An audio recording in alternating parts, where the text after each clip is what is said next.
Social science. School में अगर कोई सब्जेक्ट जिससे मुझे सबसे ज़्यादा डर लगता था, जिसमें मेरे सबसे कम नंबर आते थे और जो मुझे सबसे ज़्यादा बोरिंग लगता था, वो सोशल साइंस ही था। और ऐसा शायद आप में से भी बहुत सारे लोगों के साथ हुआ होगा या होता होगा। पर अब जब स्कूल और कॉलेज ख़त्म हो गया और अब जब मैं सोशल साइंस पढ़ता हूँ तो मुझे लगता है कि सोशल साइंस बोरिंग तो कहीं से भी नहीं है। इनफैक्ट काफ़ी ज़्यादा इंटरेस्टिंग है। बस शायद उसके साथ जस्टिस करने वाले टीचर्स और शायद एजुकेशन सिस्टम नहीं मिला। पर्टिकुलरली इंडिया में तो सोशल साइंस के साथ बहुत ही ज़्यादा इनजस्टिस होता है। शायद उसके पीछे यहाँ का एग्ज़ाम पैटर्न है जिसमें फैक्ट्स पे ज़्यादा फोकस किया जाता है और अंडरस्टैंडिंग पे कम। Through this video we will try to understand why social science is important और कैसे सोशल साइंस हमारे लाइफ में वैल्यू एडिशन कर सकता है। But before that let me tell you an interesting observation. अभी कुछ दिन पहले की बात है, मैं यूट्यूब पे टैबलेट के रिव्यूज़ देख रहा था। उसमें एक मॉडल का प्राइस मुझे बड़ा इंटरेस्टिंग लगा। उसके 3 वेरिएंट्स थे। जो 64 GB वाला मॉडल था वो $349 का था और जो 128 GB और 256 GB वाले मॉडल थे, सरप्राइजिंगली दोनों की ही कॉस्ट $499 थी। कोई कंपनी ऐसा क्यों करेगी कि वो 2 डिफरेंट वर्जन्स के प्राइस सेम ही रखेगी? अगर आपको इसमें से कोई एक चूज़ करना हो या मुझे रिकमेंड करना हो तो आप कौन सा वर्जन सेलेक्ट करोगे? We will come back to it at the last part of this video जब हम इकोनॉमिक्स कवर करेंगे। Now let's talk about social science. Broadly social science में हम ह्यूमन बिहेवियर के बारे में पढ़ते हैं। सोशल साइंस एक बहुत बड़ा अम्ब्रेला टर्म है। उसके बहुत से सब डिसिप्लिन्स हैं जिसमें मेजर हैं history, political science, geography, economics, anthropology, psychology etcetera. हम इन सभी को कुछ एग्जाम्पल्स लेके ये समझने की कोशिश करेंगे कि इनका क्या रेलिवेंस है हमारी लाइफ में।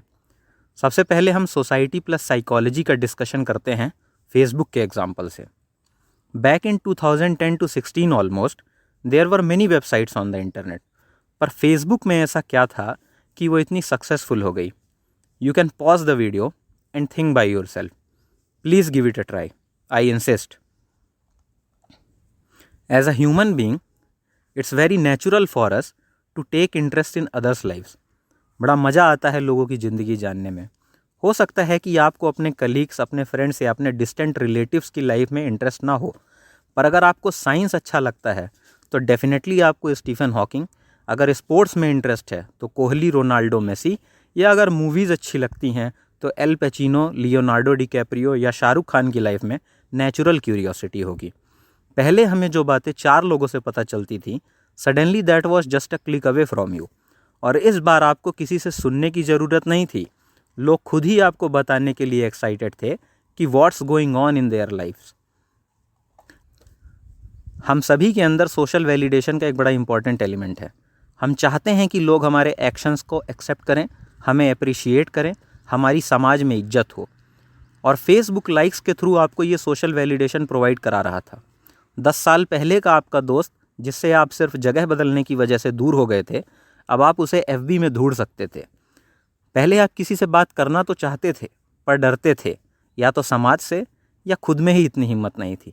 अब आप फेसबुक में एक हाय भेज के रिप्लाई का इंतज़ार कर सकते थे और सोचते थे कि ज़्यादा से ज़्यादा क्या होगा, रिप्लाई नहीं आएगा, कोई बात नहीं। फेसबुक ने इन सभी important elements of psychology plus society को बहुत अच्छे से एक ही जगह पर एड्रेस किया, and that was the reason behind its success. हो सकता है एज अ प्रोडक्ट फेसबुक आज इरेलीवेंट हो गया हो, पर फेसबुक एज एन आइडिया कभी आउटडेटेड नहीं हो सकता। Products are bound to lose its relevance but ideas never die. WhatsApp, Instagram, Twitter, ये सब जो फेसबुक एक ही प्लेटफॉर्म पे प्रोवाइड करता था, इन सब ने उसके स्पेशलाइज्ड फीचर पे काम किया। अब हम नेक्स्ट सब डिसिप्लिन देखते हैं, हिस्ट्री।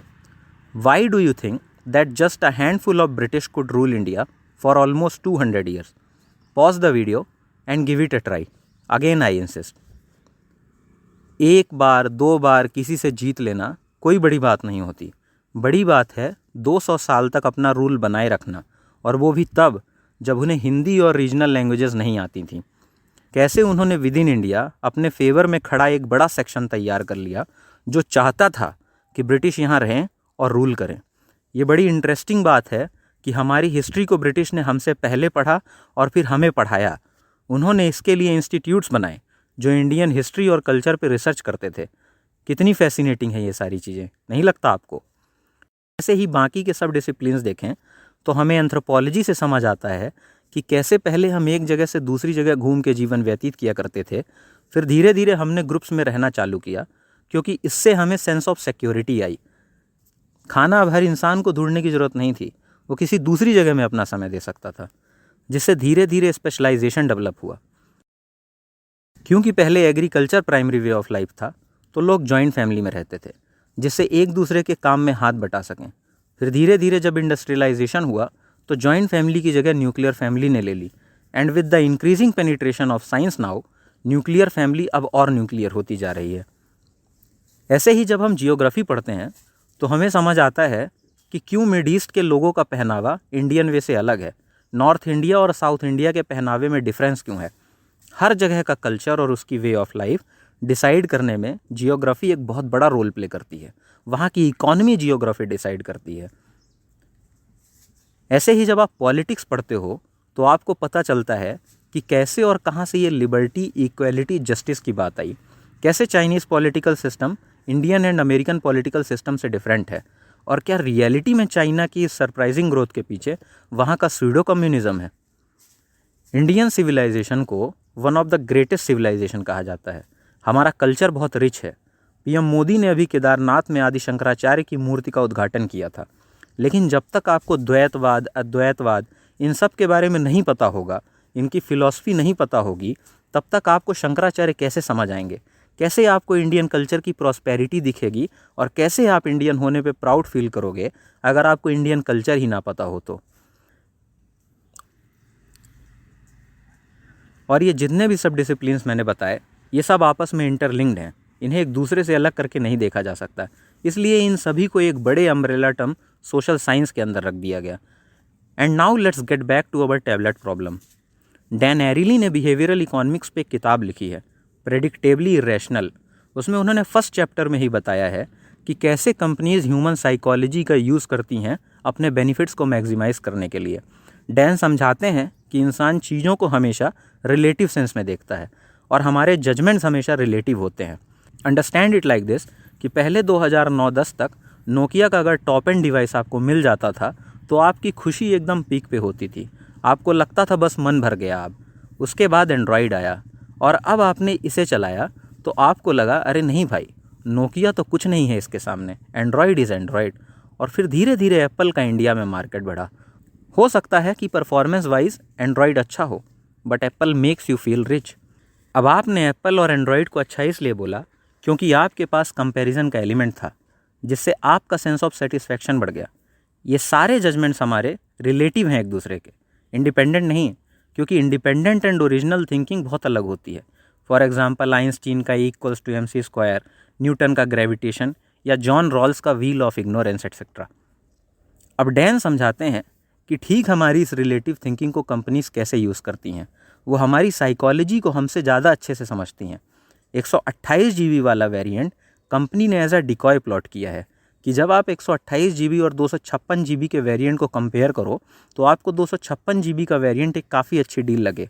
और आज के क्लाउड और OTT प्लेटफॉर्म के ज़माने में भी जब बहुत ज़्यादा मेमोरी स्टोरेज की आपको ज़रूरत नहीं है, तब भी 64 GB का वेरिएंट एक फेयर डील ना लगे या आप उसे कंसीडर ना करो।